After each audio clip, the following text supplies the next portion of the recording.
अस्सलाम वालेकुम। Welcome to education for all learning academy.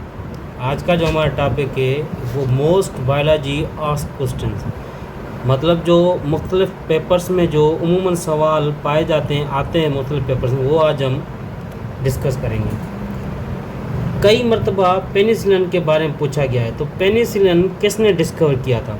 तो पेनिसिलिन अलेक्जेंडर फ्लेमिंग ने डिस्कवर किया था। फादर ऑफ जेनेटिक्स कौन है? Father of genetics Gregor Mendel है। यह भी सवाल आता है, कई टेस्टों में आया भी है। काजेटिव एजेंट ऑफ मलेरिया, मलेरिया किस वजह से होती है? तो एक प्रोटोजोआन होता है जिसको हम प्लाज्मोडियम कहते हैं, प्लाज्मोडियम की वजह से मलेरिया होता है। इसमें यह भी सवाल पूछा जाता है, इनका वेक्टर कौन होता है? वेक्टर मतलब जिससे ये प्लाज्मोडियम ट्रांसफ़र होता है ह्यूमन में, तो वो वेक्टर होता है एनाफिल्स मॉस्किटो, मतलब फीमेल एनाफिल्स मॉस्किटो जो स्पीशीज़ है मॉस्किटो की।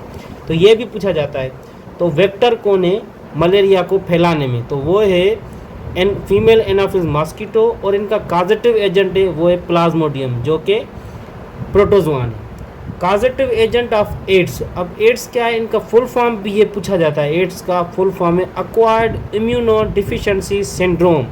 ये इम्यून सिस्टम को वीक करता है और इनका फुल फॉर्म है एक्वायर्ड इम्यूनो डिफिशिएंसी सिंड्रोम। और इनका जो काजेटिव एजेंट है वो है HIV। HIV एक ऐसा वायरस है जो एड्स काज करता है। HIV का फुल फॉर्म भी पूछा जाता है कई मरतबा, उनका है human immuno deficiency virus.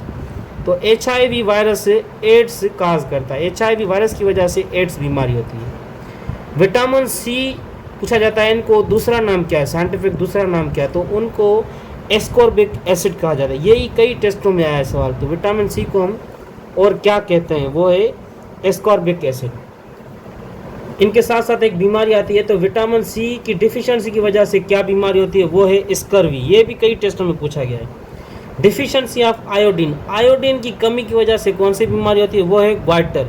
Goitre एक ऐसी बीमारी है जिसमें जो गला है वो सूज जाता है, तो वो आयोडीन की कमी की वजह से होती है। और आयोडीन एक मेन कंपोनेंट है थायराइड हार्मोन का, तो आयोडीन की कमी हो जाए तो उन बीमारी को हम ग्वाइटर कहते हैं। डिफिशिएंसी ऑफ आयरन, आयरन की कमी हो जाए ब्लड में तो उनको हम कहते हैं एनीमिया। एनीमिया एक ऐसी कंडीशन है मेडिकल का जिसमें ब्लड की कमी हो जाती है, और वो जो कंपोनेंट होता है वो आयरन होता है ब्लड में। आयरन की कमी की वजह से एनीमिया होती है। ये भी सवाल कई मरतबा पूछा गया। Energy produced from one glucose molecules in aerobic respiration, एक ग्लूकोज मॉलिक्यूल्स में एरोबिक रेस्पिरेशन के जरिए जो एनर्जी प्रोड्यूस होती है वो कितनी होती है? वो 38 ATP होती है। ये भी IBA की GST टेस्ट में 2018 में पूछा गया है। Polio vaccine, polio vaccine was discovered by Jonas साक। जोनस साक, ये पोलियो वैक्सीन पहली मरतबा जोनस साक ने डिस्कवर किया था। अब ये भी सवाल पूछा जाता है, तो विटामिन K की डिफिशिएंसी की वजह से क्या होता है? डिलेड ब्लड क्लॉटिंग, मतलब जो ब्लड की क्लॉटिंग है, जैसे हमें कोई ज़ख़म होता है या चोट लगती है तो कुछ मिनटों 5 या 10 मिनटों में वो ज़ख़म भर जाता है और वो ब्लड जो चलना है वो रुक जाता है। अब जब विटामिन K की कमी होती है तो वो ब्लड क्लॉटिंग नहीं हो पाती, ब्लड कंटिन्यूस फ्लो होता रहता है। कई मतलब उनकी जो टाइमिंग है वो ज़्यादा हो जाती है ब्लड फ्लो की। विटामिन K की कमी की वजह से ब्लड क्लॉटिंग में डिले हो जाता है, इस वजह से जो ज़ख़म है वो भर नहीं पाता, उसमें ब्लीडिंग आस्ता आस्ता होती रहती है। तो ये विटामिन K की वजह से ब्लड क्लॉटिंग में डिले होती है। रेस्पिरेशन इन एम्फीबियंस, ये भी सवाल कई मरतबा पूछा गया है। एम्फीबियन जिसको हम जो है ना वो लैंड पे भी रहते हैं और ये ड्यूअल लाइफ सर्वाइव करते हैं और पानी में भी रहते हैं। ये फ्रॉग से टोड्स हैं, ये ऐसे जानदार है जो पानी में भी रहते हैं, उनके साथ साथ लैंड ज़मीन पे भी जाते हैं। ये ड्यूअल लाइफ सर्वाइव करते हैं, मतलब दोनों ज़िंदगी गुजार, पानी वाली भी और लैंड वाली भी। तो इनमें जो रेस्पिरेशन होती है वो लंग्स के ज़रिए भी ये रेस्पायर करते हैं, स्किन के ज़रिए भी ये रेस्पायर करते हैं, गिल्स के ज़रिए भी ये रेस्पायर करते हैं। तो ये तीनों के ज़रिए ये रेस्पायर करते हैं amphibians. First vaccine of small pox discovered by, ये भी सवाल पूछा जाता है। तो पहली जो स्मॉल पॉक्स या वैक्सीन है जो डिस्कवर किसने की थी? वो एडवर्ड जीनर है जिसने पहली मरतबा वैक्सीन डिस्कवर की थी, और वो भी स्मॉल पॉक्स पे थी वैक्सीन। मास्टर ग्लैंड हम किसको कहते हैं? एंडोक्राइन ग्लैंड में मुख्तलिफ ग्लैंड्स पड़ते हैं, तो जो मास्टर ग्लैंड है वो है पिट्यूटरी ग्लैंड, जो मुख्तलिफ दूसरे ग्लैंड को भी कंट्रोल करता है। लार्जेस्ट बोन कौन है हमारे ह्यूमन बॉडी में? वो है फीमर, जो टांग के ऊपर वाले हिस्से में पाया जाता है। ये सबसे लार्जेस्ट और स्ट्रांगेस्ट बोन है। स्मॉलेस्ट बोन कौन सा है? वो स्टेपस। ये भी सवाल कई मरतबा है। ये हमारे कान में 3 बोन होते हैं, स्टेपस, इनकस और एक और भी होता है। तो ये 3 बोन होते हैं, जिसमें स्टेपस जो है ना वो सबसे छोटा स्मॉलेस्ट बोन है। ये कान के अंदर पाया जाता है। स्टेपस, इनकस और मेलस, ये 3 बोन होते हैं। स्टेपस सबसे स्मॉलेस्ट बोन है।